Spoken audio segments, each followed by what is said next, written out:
Time to get the button off the slide. It is an involved process. You must do each step or you will ruin your slide. Let's take a look at the slide. Look at the mirror finish. That's a $109 EASTTOP EAP. Look at the quality of that. Like a mirror. Beautiful, thick, heavy-duty slide. Goes on a beautiful mouthpiece, and of course the comb's been sanded. Look at the tools we need. Chunks of wood, electrical tape, pliers, hammer. Okay. Here we go into this job. And I'm sorry I can't get you a perfect view. I have to be careful. I can't compromise the job to video it. Okay, the first thing is you cannot grab a slide and work on it. It has to be stabilized with wood, but in order to stabilize it totally, it has to be covered with tape, so it does not slide around, and the tape is put on slack, not. Let me get a pair of scissors, which are out of position because I used them to open the box, so they weren't where they belonged. Let me cut it off here. What is this going to do? It means the slide cannot move around while it's stabilized by the wood. So again, I pull this tight, then relax the tape, put it into place so it doesn't bend the slide out of orientation. Now we have a stabilized, tacky slide. Then we come in here and I put a piece of wood on either side, right like this, so I have something to really grab onto this slide with, where I can really hold it. So I come here and I put a piece of tape here, pull it tight, come down here, move to here, to here, to here, to here, to here, come to the end and tight. Okay, come to here, fold it over for easy removal. Now I can grab onto this slide and do no damage to it. If you grab onto a slide and try to work on it, you're going to take it out of shape, and if you take it out of shape, it'll never work right. It'll work wrong, but it won't work right.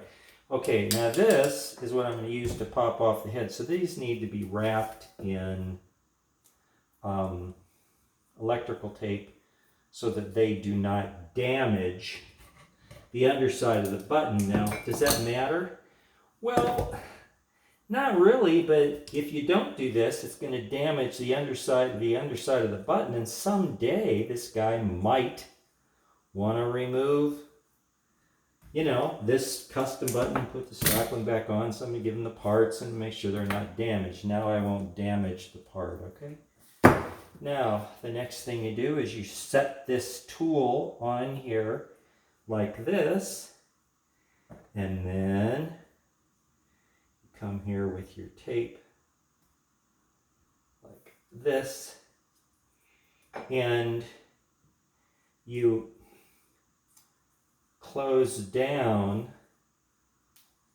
the grip with the tape so it will grip it on its own, and I can still slide it down just a little bit to right there. And then I'm going to come here and do this and this, and I fold the tape under like this so I can get it off easily. Now the next thing is, when I whack this button off, it will take off, and who knows where it'll land in the room unless it's stabilized with tape. So you just take the tape like this, you put it around the button head like this, okay? Then give yourself a long lead over to here, like this, and you attach it like that, and now when the button comes off, it will not run. You pop off buttons and you don't do that, you're gonna have a problem. Okay, now, how do I do this? Take this whole gizmo, and I'm gonna use this drawer just to make sure we've got absolutely thin. Hold on to this hard, and that's it. See, it did come off and was going to fly, and of course this tool comes off too. So now what do we have? What do we have? I'll come show you. I'll show you what we have. See, that's what's under the button. It's a nub. And you might say, why do you need to access the nub? Well, I'll come show you why I need to access that nub.